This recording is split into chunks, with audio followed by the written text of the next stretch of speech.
নমস্কার, শেয়ারবাজ থেকে আমি শাশ্বত মিত্র। দুদিন আপনাদের একটু প্রচুর এদিক ওদিক দেখতে হলো। অবশ্য যদি গতকালের ভিডিওটা আমার দেখে থাকেন, মানে দুদিন আগেকার, তাহলে আমি বলেছিলাম যে সবসময় এক্সপায়ারি যে ডেট, তার last expiry day, penultimate day আর এক্সপায়ারি ডে, এই দুটো দিন আপনি ধর্তব্যের মধ্যে আনবেন না। মানে পড়লেও ভাববেন না যে মার্কেট খুব খারাপ হয়ে গেল, বা বাড়লেও ভাববেন না যে সব কিছু একদম ঠিক হয়ে গেল। অ্যাকচুয়ালি মার্কেট কেমন থাকবে সেটা আপনি আরও বুঝতে পারবেন শুক্রবার থেকে, কাল থেকে এবং নেক্সট উইকে, যে মার্কেট কোন দিকে যাচ্ছে। যাই হোক, ভিডিওটা শুরু করার আগে একটা কথা বলে দিই। গত সপ্তাহে বলেছিলাম যে 9 তারিখ 10 তারিখ থেকে একটা অপশান শেখাবার একটা ক্লাস শুরু করব। তো আপনারা যদি এই ক্লাসে কেউ যোগ দিতে চান, তাহলে একটা নাম্বার স্ক্রিনে দেয়া থাকবে, আজকেও আমি বলবো ওকে স্ক্রিনে দিয়ে দিতে, ওর সঙ্গে যোগাযোগ করে নেবেন। মোটামুটি প্রথম 4 ঘন্টাটা বেসিক অপশানটা বুঝিয়ে নিয়ে তারপরে শুধু স্ট্র্যাটেজি লেভেলে চলে যাব। যাদের বিভিন্ন স্ট্র্যাটেজি কিভাবে কোন মার্কেটে কিভাবে আপনি ইউজ করবেন, সেটা যদি আপনাদের কোনো আগ্রহ থাকে তবেই ক্লাসটা করবেন। বেসিক কিন্তু বেশি কিছু শেখাতে যাব না, মানে বেসিকটা জাস্ট বলে দেবো, যে অনেক টার্মস শিখিয়ে লাভ নেই। মার্কেটের স্ট্র্যাটেজিগুলো কোথায় কীরমভাবে লাগবে, শুধুমাত্র মার্কেট মানে প্র্যাকটিক্যালি কিভাবে কাজে লাগবে, সেইটা একটা ট্রাই করব আপনাদের শেখাবার। মানে আমার যতটুকু জ্ঞান, আমার জ্ঞানের বেশি তো শেখাতে পারবো না, সেইটুকু তো জাস্ট শেখানো। আর আরেকটা কথা বারবার বলে দিই, এটা নিয়ে বহু জায়গায় দেখবেন সেবিও জানাচ্ছে, আমি কোনোভাবেই সেবি রেজিস্টার্ড নই। এবং আমার এই যেটা ইউটিউব ভিডিও বা যে আমার সঙ্গে যারা যুক্ত আছেন বিভিন্ন টেলিগ্রাম চ্যানেলে, কোনোটাতেই আমি কোনো কল কিন্তু প্রোভাইড করি না। যেটা বলি, আমার যেটা মনে হচ্ছে বলি, এবং সবসময় এটা জেনে রাখবেন, যাই আমি বলি না কেন সেটা আপনার নিজের যিনি ফিনান্সিয়াল অ্যাডভাইজার আছেন তার সঙ্গে কথা বলে যদি মনে করেন নেওয়ার মতো সেটা নেবেন। আর দেখবেন আমি যদি কোনো কিছু বলি সেটায় কতটা লস হতে পারে সেটা আগে বলি, এবং তা কতটা লাভ হতে পারে, দুটো সম্ভাবনাই থাকে। যে কোনো ট্রেডের কোনো গ্যারান্টি নেই, ট্রেড দিলেই ভালো হবে। সবসময় জানবেন যে খারাপ হওয়ার চান্সটা কত সেটা আগে দেখে নেবেন, লস হলে কতটা হবে সেটা আপনার আয়ত্তের মধ্যে কিনা। যদি আয়ত্তের মধ্যে হয়, যদি মনে করেন এইটুকু লস আমি সহ্য করতে পারবো, তবেই শুধুমাত্র সেই ট্রেডটা, আমি বলে নয়, আপনার যে ফিনান্সিয়াল অ্যাডভাইজারও যে অ্যাডভাইস করবেন, তবেই সেই ট্রেডটা আপনি নেবেন। এটা বলা থাকলেও এটা সবসময় জানবেন, এটা শুধুমাত্র আপনাদের সঙ্গে আমি আমার অভিজ্ঞতাটা শেয়ার করি, শেখাই বলি না, কারণ শেখানোর ক্ষমতা খুব কম লোকের আছে। শেখানোটা সোজা নয়, আপনাকে নিজে সেরমভাবে জানতে হবে তবে তো শেখানো। আমি আমার সঙ্গে আপনাদের আমার যে অভিজ্ঞতা এতদিন ধরে হয়েছে, এই এতদিন মার্কেটে থাকার ফলে, সেটা শুধুমাত্র আপনাদের সঙ্গে শেয়ার করতে শরিক করি। এই নয় যে 30 বছর থেকেছি বলেই সব কিছু জানি। হতে পারে কেউ হয়তো 5, 10, 12 বছর আছেন, আমার থেকে বেশি জানেন, হতেই পারে। জ্ঞান কখনো ওরমভাবে হিসাব করা যায় না। তো আমার যেটুকু জ্ঞান, যেটুকু আমি মনে করি, শুধুমাত্র সেটুকুই আপনাদের সঙ্গে শেয়ার করি। যাই হোক, আজকের যে ভিডিওটা করছি তার কিছু ইনফরমেশান দিয়ে প্রথমে ভিডিওটা আরম্ভ করব। প্রথম যেটা আপনাদের জানাবো সেটা হচ্ছে নিফটিতে কিছু চেঞ্জ হতে চলেছে। যেরকম নিফটি 50 যে ইন্ডেক্সটা আপনারা দেখেন, তার থেকে ইউপিএল বাদ যাবে এবং সিরাম ওখানে ঢুকবে। তো যখনই কেউ এক্সক্লুশন হয় বা কেউ ইনক্লুশন হয়, কি ঘটে সেটা আপনাদের জানতে হবে, তাহলে আপনাদের ট্রেড করতে সুবিধা হয়। এই যে পৃথিবীর যত মিউচুয়াল ফান্ডগুলো আছে দেখেন না, যেগুলো এক্সচেঞ্জ ট্রেডেড ফান্ড, সেগুলো কিভাবে কাজ করে আপনাদের আগে বোঝা দরকার। এক্সচেঞ্জ ট্রেডেড মানে ধরুন নিফটি ফান্ড, মানে নিফটি যতটা উঠবে ও ততটা উঠবে। তাহলে ওই নিফটি যে ফান্ডটা নিফটিকে মেনে চলছে, সেই ফান্ডটায় নিফটির যা শেয়ার যে পার্সেন্টেজে আছে, ধরুন নিফটিতে 50টা শেয়ার, কোনোটা 5% আছে, কোনোটা 1% আছে, কোনোটা 0.34% আছে, সেই সবগুলো যোগফল হচ্ছে 100। তাহলে ওই এক্সচেঞ্জ ট্রেডেড ফান্ডে ওই শেয়ারগুলো একইভাবে থাকবে, সেম একই পার্সেন্টেজে। ওর যদি 1 লাখ টাকা হয়, তো 5% যদি এইচডিএফসিতে নিফটিতে থাকে, 5% ওর ওখানে থাকবে। 2% যদি ইউপিএলে থাকতো, 2% ইউপিএলে থাকবে। এখন ইউপিএল বেরিয়ে যাচ্ছে, তাহলে ওই যত ফান্ড আছে সেই ফান্ডগুলো সবাই ইউপিএলকে বেচবে, আর যে শেয়ারটা ঢুকছে সবাই সেই শেয়ারটাকে কিনবে। এটাই হচ্ছে নিয়ম। এই এক্সারসাইজটা তাকে করতে হবে, মানে অ্যাকচুয়াল নিফটি ইন্ডেক্স অনুযায়ী তাকে চলতে হবে। সেই চলাতে দেখা যাচ্ছে আপনার ইউপিএলে বিক্রি আসতে পারে প্রায় 800 কোটি টাকা, বা কিছুটা হয়তো আগেও এসে গেছে, যারা আগে থেকে খবর জানে তারা অলরেডি করতে থাকে। এবং শ্রীরাম ফিনান্সে প্রায় 1650 কোটি টাকার বাই আসতে পারে। এটা একটা বেশ বড় অঙ্ক, এটা আপনাকে মাথায় রাখতে হবে। নিফটি নেক্সট 50 বলে যে ইন্ডেক্সটা আছে, নিফটি নেক্সট 50 বলে আরেকটা ইন্ডেক্স আছে, মানে নেক্সট নিফটিতে কারা ভালো কিছু করতে পারে এরকম একটা আইডিয়া নিয়ে এই ইন্ডেক্সটা তৈরি করা। সেই ইন্ডেক্সটায় 5খানা শেয়ার ঢুকছে, মানে আপনারা যেগুলো নিয়ে রোজ ট্রেড করেন তার মধ্যে হচ্ছে আদানি পাওয়ার, আরইসি, পিএফসি, আইআরএফসি এবং জিও ফিনান্স, এই 5টা শেয়ার। কিন্তু সবথেকে বেশি বাই আসতে পারে হিসাবে, মানে একটা হিসেব থাকে তো, যার ওয়েটেজটা কী দিয়েছে সেই ওয়েটেজ অনুযায়ী সবথেকে বেশি বাই আসতে পারে জিও ফিনান্সে, সেটা প্রায় 780 কোটি টাকার, 780 crores এত টাকার বাই হতে পারে জিও ফিনান্সে। পিএফসি আরইসিতেও প্রায় 400 কোটি টাকা বা 300 কোটি টাকার মতো বাই আসতে পারে। আইআরএফসিতে 191 কোটি টাকার বাই আসতে পারে। এগুলো জাস্ট আপনাদের ইনফরমেশান দেয়া, মানে কোন শেয়ারগুলো মোটামুটি ঠিকঠাক থাকবে। যা আপনি যখন কোনো নিফটি ইন্ডেক্স ম্যানেজমেন্ট করা হয় যাতে ইন্ডেক্সটা ঠিকঠাক থাকে তার জন্য। তো ইন্ডেক্সে কেউ ঢোকা বা নেক্সট ইন্ডেক্সে কেউ ঢোকা মানে অন্তত আপনার যে রেগুলেটর তারা মনে করছে এই কোম্পানিগুলো ঠিকঠাক আছে, এই কোম্পানিগুলো রাইটলি রিপ্রেজেন্ট করে ইন্ডেক্সটাকে, আর কিছু নয়। This company truly represent the index value, সেই হিসাবে ঢোকানো হয়। তো এই হিসাবটা আপনারা মনে রাখবেন। সেই জন্যে জিও ফিনান্স আমি অনেক দিন আগে থেকেই বলছি, না জেনেই বলেছিলাম 240 টাকা থেকে জিও ফিনান্স। সেই কারণেই হয়তো যারা আগে জেনেছেন, আমরা বলি যারা বিজ্ঞ লোক তাদের খবর আগে থেকে থাকে, তারা হয়তো এতদিন ধরে কিনে এই শেয়ারটা, ওই জন্য মাঝে দেখলেন 347 টাকা গেল। আজকেও এই খবরে সকালবেলা 308 থেকে 322 অবধি গিয়ে আবার লাস্টে 310 পয়সা মনে হয় বন্ধ করেছে। যাই হোক,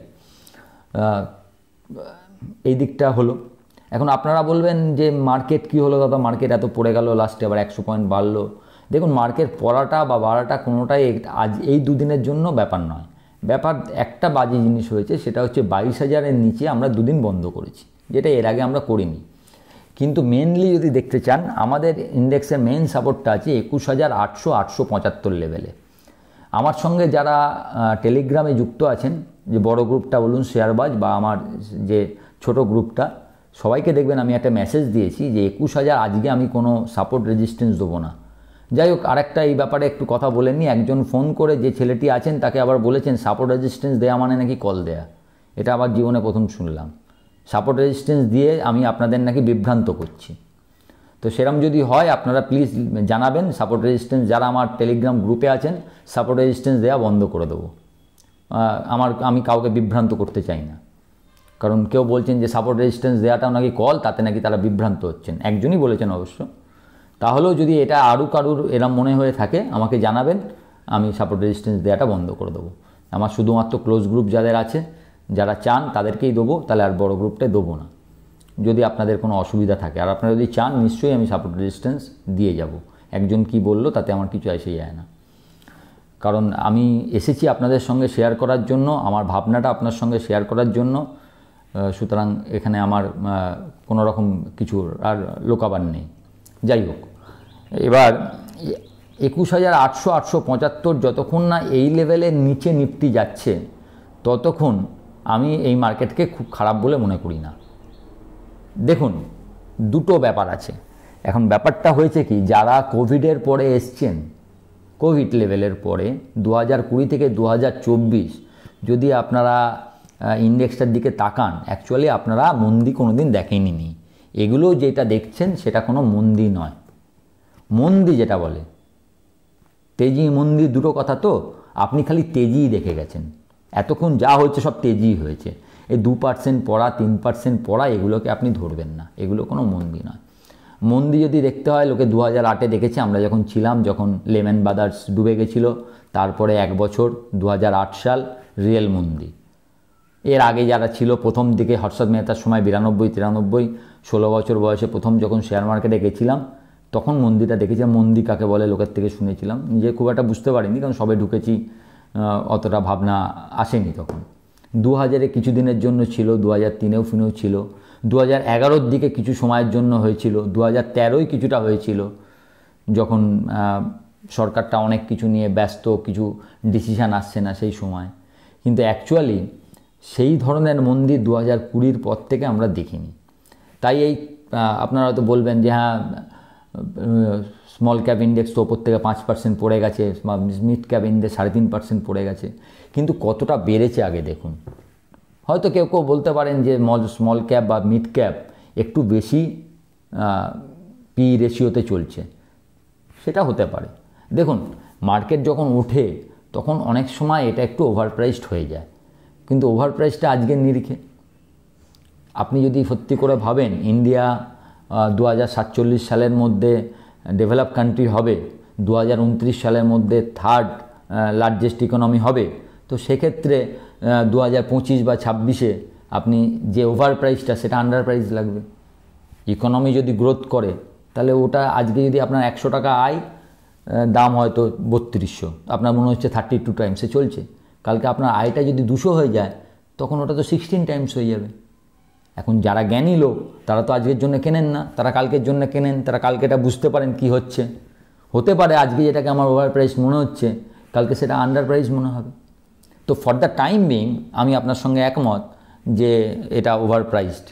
কিন্তু একটা কথা মনে রাখবেন যে আমরা 3-4% কারেকশান হবে না, বা নিফটি কোনো দিন 1-1.5% পড়বে না, 2% পড়বে না, এটা ভাবাটা মানে আমাদের এখন একটা অভ্যেস হয়ে গেছে যে আমরা এখন যদি একদিন নিফটি না বাড়ে, সামান্য পড়ে যায়, তাহলেই ভাবি মনে হয় সব এক্ষুনি দামটাম পড়ে যাবে। তবে আপনি একটা লেভেলগুলো মানুন 21,800। আর আরেকটা জিনিস মনে রাখুন, টাইম ওয়াইজ, আগের দিনও বলেছি, যারা আগের দিনে ভিডিওটা দেখেছেন, সময় নিয়ে কোনো কারেকশান এখনও পর্যন্ত আমাদের মার্কেটে হয়নি। তো সময় একটা টাইম থাকে, একটা টাইমের মধ্যে একটা জায়গার মধ্যে মার্কেট কনসলিডেট করে এবং আস্তে আস্তে স্টকগুলো একটু নিচে নেমে ঠিকঠাক হয়ে যায়। সেই টাইম ওয়াইজ কনসলিডেশন বা টাইম ওয়াইজ কারেকশান এখনও মার্কেট দেখেনি। হতে পারে সেটা কোনো দিন দেখবেন। তবে ব্যক্তিগতভাবে যদি আমাকে বলেন, আমার মনে হয় যতক্ষণ না ভোটের ঘোষণা হচ্ছে, যেটা মার্চের 13 তারিখের পরে শোনা যাচ্ছে সংবাদ মাধ্যম অনুযায়ী ভোটের ঘোষণা হতে পারে, ততদিন মার্কেট খুব বড় পড়বে না। এটা আমার ব্যক্তিগত ধারণা। আই মে বি রং, এবং এর আগে 100 বার রং হয়েছি, এটাও বলার কথা যে এরম নয় যে আমি রং হই না, প্রচুর রং হই। রং হওয়াটাই স্বাভাবিক। মার্কেটে থাকতে গেলে যদি কেউ বলেন যে আমার কোনো ভুল হয় না, তাহলে নাই তিনি ভগবান, নাই মিথ্যেবাদী, যে কোনো একটা। প্রতিদিন ভুল হয়, প্রচুর ভুল হয়। যেরকম এবারই দেখুন, আপনাদের কিছুদিন আগে বলছিলাম কোটাক ব্যাংক এই মাসের মধ্যে আমার 1750 যাবে বলে মনে হয়, যায়নি। আমি একদম শিওর ছিলাম প্রায়। ব্যক্তিগতভাবে আমার অনেক সওদাও ছিল যে এটা 1750, 1760 পাওয়া যাবে, যায়নি। ভুল হয়েছে, হতে পারে, আমি ক্যারি ফরওয়ার্ড করেছি, পরে এবারে দেখা যাক কী হয়। কিন্তু তার মানে এই নয় যে আমি যা বলবো সেটাই হবে। ভুল হওয়াটা স্বাভাবিক। সেই হিসাবে বলছি, আমার মনে হওয়াটা আপনাদের সঙ্গে বললাম। আমার মনে হয় না এখানে কোনো জায়গায় একদম ওপরে চলাটা শেষ হয়ে গেছে বলে আমার মনে হচ্ছে না। তবে একটা জিনিস মনে হচ্ছে যে মিড ক্যাপ স্মল ক্যাপের থেকে এবার হয়তো লার্জ ক্যাপ একটু বেশি বাড়তে পারে। কারণ লার্জ ক্যাপ ভ্যালুয়েশন, যারা আমার সেমিনারে গেছেন তাদের বলেছিলাম যে লার্জ ক্যাপ ভ্যালুয়েশন 2022 থেকে 2023 যদি দেখেন, 60% শেয়ার আন্ডার ভ্যালুড লার্জ ক্যাপে। তো সেই কারণে আমার মনে হয় আপনি লার্জ ক্যাপের দিকে একটু তাকাতে পারেন এর পরবর্তী টাইমে। যদি এই টাইমটা কিন্তু খুব এদিক ওদিক করবে মার্কেট, এই দুটো দিন নিয়ে আমি একদমই চিন্তিত না। এই দুটো দিন যা হওয়ার হয়ে গেছে। আমি দেখব মার্কেটটাকে কাল থেকে। কালকে যদি দেখি হ্যাঁ মার্কেট 22,000 উঠতে পারলো না, আবার 21,900 করছে বা 21,800 ভাঙছে, তাহলে আপাতত যারা শর্ট টার্ম ট্রেডার আছেন তাদের জন্য নতুন কোনো সওদাতে আপনারা লং না করাই ভালো। কিন্তু যাদের দৃষ্টিভঙ্গিটা ইনভেস্টার বা দৃষ্টিভঙ্গিটাও, তারাও ট্রেডার, কিন্তু দৃষ্টিভঙ্গিটা 1 মাসের 3 মাস 4 মাস 6 মাস বা 1 বছর, তাদের জন্য আমার মনে হয় না সেরকম কোনো চিন্তা আছে বলে।